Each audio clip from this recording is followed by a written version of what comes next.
ASMR Great Expectations by Charles Dickens. Chapter 37. Deeming Sunday the best day for taking Mr. Wemmick's Walworth sentiments, I devoted the next ensuing Sunday afternoon to a pilgrimage to the castle. On arriving before the battlements, I found the Union Jack flying and the drawbridge up.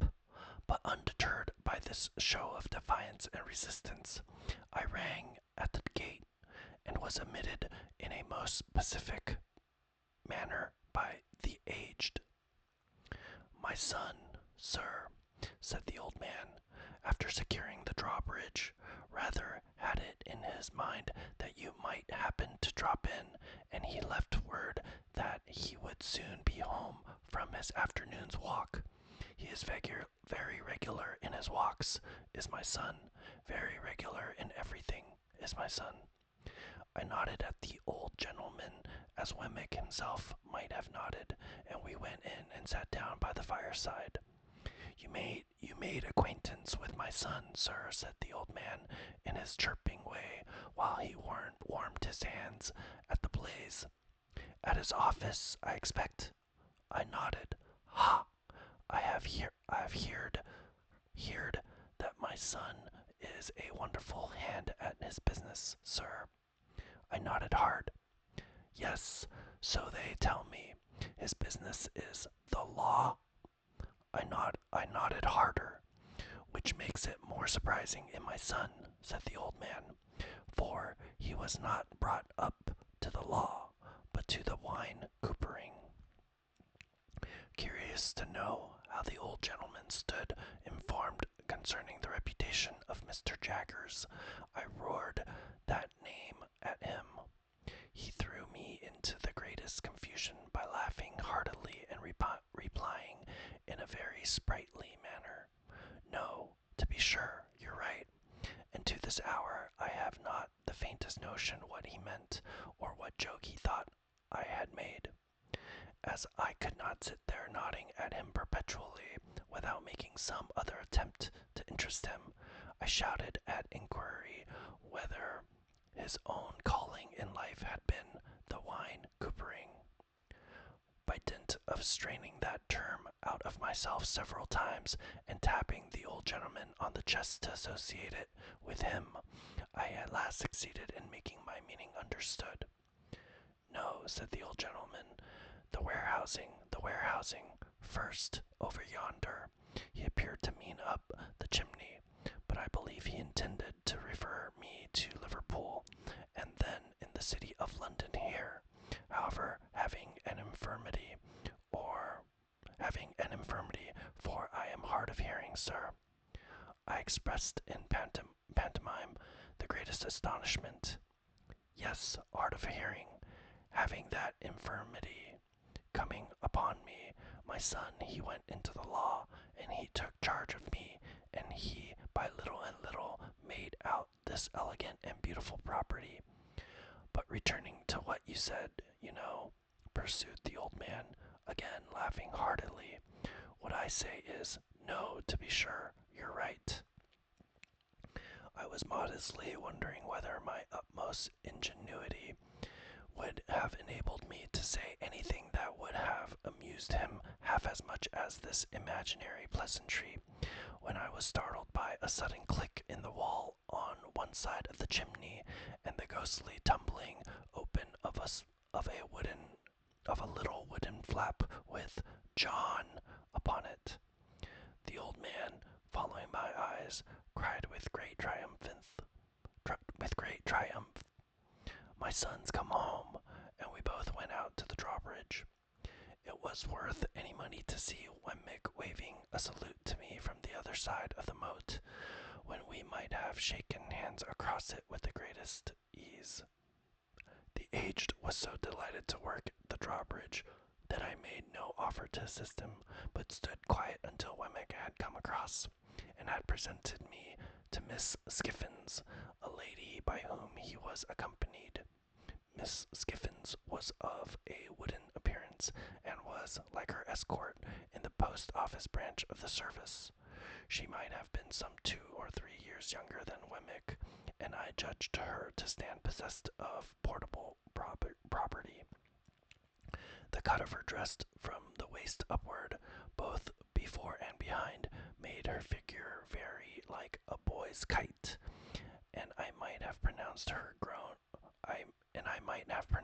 gown a little too decidedly orange, and her gloves a little too intensely green. But she seemed to be a good sort of fellow, and showed a high regard for the aged.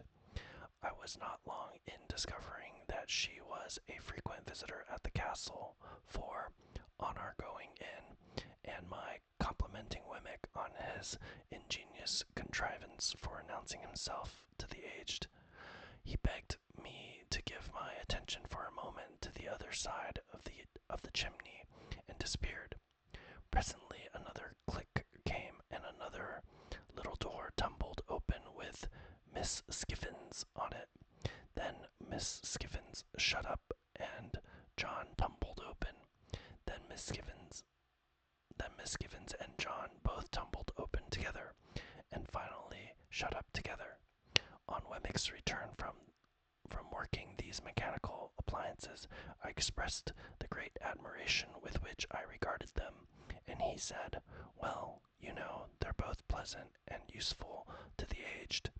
And by George, sir, it's a thing worth mentioning that of all the people who come to this gate, the secret of those pulls is only known to the aged, Miss Skiffins, and me."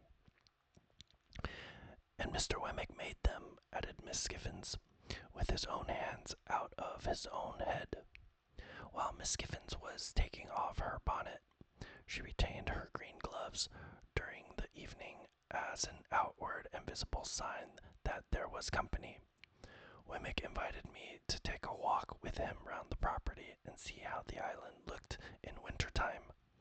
Thinking that he did this to give me an opportunity of taking his Walworth sentiments, I seized the opportunity as soon as we were out of the castle. Having thought of the matter with care, I approached my subject as if I had never hinted at it before. I informed Wemmick that I was anxious in behalf of Herbert Pocket, and I told him how we had first met, and how we had fought. I glanced at Herbert's home, and at his character, and as at his having no means but such as he was dependent on his father for those uncertain and unpunctual. I alluded to the advantages I had derived in my first rawness and ignorance from his society, and I confessed that I feared I had but ill repaid them, and that he might have done better without me and my expectations. Keeping Miss Havisham in the background at a great distance, I still hinted at the possibility of my having competed with him in his prospects, and at the certainty of his possessing a generous soul, and being far above any mean distrusts, retaliations, or designs. For all these reasons, I told Wemmick, and because he was my young companion and friend, and I had a great affection for him, I wished my own good fortune to reflect some rays upon him, and therefore I sought advice from Wemmick's experience and knowledge of men and affairs, how I could best try with my resources to help Herbert to some present income, say of 100 a year, to keep him in good hope and heart, and gradually to buy him on to some small partnership. I begged Wemmick, in conclusion, to understand that my help must always be rendered without Herbert's knowledge or suspicion, and that there was no one else in the world with whom I could advise. I wound up laying my hand upon his shoulder and saying, "I can't help confiding in you, though I know it must be troublesome to you, but that is your fault in having ever brought me here." Wemmick was silent for a little while, and then said with a kind of start, "Well, you know, Mr. Pip, I must tell you one thing. This is devilish good of you." "Say you'll help me to be good, then," said I. "Ecod," replied Wemmick, shaking his head, "that's not my trade, nor is Is this your trading place? Said I. You are right, he returned. You hit the nail on the head. Mr. Pip, I'll put on my considering cap, and I think all you want to do may be done by degrees. Skiffins, that's her brother, is an accountant and agent. I'll look him up and go to work for you. I thank you 10,000 times. On the contrary, said he, I thank you, for though we are strictly in our private and personal capacity, still it may be mentioned that there are Newgate cobwebs about, and it brushes them away. After a little further conversation to the same effect, we returned into the castle, where he found Miss Skiffins preparing tea. The responsible duty of making the toast was delegated to the aged, and that excellent old gentleman was so intent upon it that he seemed to me in some danger of melting his eyes. It was no nominal meal that we were going to make, but a vigorous reality. The aged prepared such a haystack of buttered toast that I could scarcely see him over it as it simmered on an iron stand hooked onto the top bar, while Miss Skiffins brewed such a jorum of tea that the pig in the back premises became strongly excited and repeatedly expressed his desire to participate in the entertainment. The flag had been struck, and the gun had been fired at the right moment of time, and I felt as snugly cut off from the rest of Walworth as if the moat were 30 feet wide by as many deep. Nothing disturbed the tranquillity of the castle but the occasional tumbling open of John and Miss Skiffins, which little doors were a prey to some spasmodic infirmity that made me sympathetically uncomfortable until I got used to it. I inferred from the methodical nature of Miss Skiffins' arrangements that she made tea there every Sunday night, and I rather suspected that a classic brooch she wore, representing the profile of an undesirable female with a very straight nose and a very new moon, was a piece of portable property that had been given her by Wemmick. We ate the whole of the toast and drank tea in proportion, and it was delightful to see how warm and greasy we all got after it. The aged especially might have passed for some clean old chief of a savage tribe just oiled. After a short pause of repose, Miss Skiffins, in the absence of the little servant who, it seemed, retired to the bosom of her family on Sunday afternoons, washed up the tea things in a trifling, lady-like amateur manner that compromised none of us. Then she put on her gloves again, and we drew round the fire, and Wemmick said, "Now, aged parent, tip us the paper." Wemmick explained to me, while the aged got his spectacles out, that this was according to custom, and that it gave the old gentleman infinite satisfaction to read the news aloud. "I won't offer an apology," said Wemmick, "for he is incapable of many pleasures. Are you, aged P?" "All right, John, all right," returned the old man, seeing himself spoken to. "Only tip him a nod every now and then when he looks off his paper," said Wemmick, "and he'll be as happy as a king. We are all attention, aged one." "All right, John, all right," returned the cheerful old man, so busy and so pleased that it really was quite charming. The aged reading reminded me of the classes at Mr. Wopsle's great aunt's, with the pleasanter peculiarity that it seemed to come through a keyhole, as he wanted the candles close to him, and as he was always on the verge of putting either his head or the newspaper into them, He required as much watching as a powder mill, but Wemmick was equally untiring and gentle in his vigilance, and the aged read on, quite unconscious of his many rescues. Whenever he looked at us, we all expressed the greatest interest and amazement, and nodded until he resumed again. As Wemmick and Miss Giffens sat side by side, and as I sat in a shadowy corner, I observed a slow and gradual elongation of Mr. Wemmick's mouth, powerfully suggestive of his slowly and gradually stealing his arm around Miss Giffens' waist. In course of time, I saw his hand appear on the other side of Miss Giffens, but at that moment Miss Giffens neatly stopped him with the green glove, unwound his arm again as if it were an article of dress, and with the greatest deliberation laid it on the table before her. Miss Giffens' composure while she did this was one of the most remarkable sights I have ever seen, and if I could have thought the act consistent with abstraction of mind, I should have deemed that Miss Giffens performed it mechanically. By and by, I noticed Wemmick's arm beginning to disappear again, and gradually fading out of view. Shortly afterwards, his mouth began to widen again. After an interval of suspense on my part that was quite enthralling and almost painful, I saw his hand appear on the other side of Miss Giffens. Instantly, Miss Giffens stopped with the neatness of a placid boxer, took off that girdle, or cestus as before, and laid it on the table. Taking the table to represent the path of virtue, I am justified in stating that during the whole time of the aged reading, Wemmick's arm was straying from the path of virtue and being recalled to it by Miss Giffens. At last, the aged read himself into a light slumber.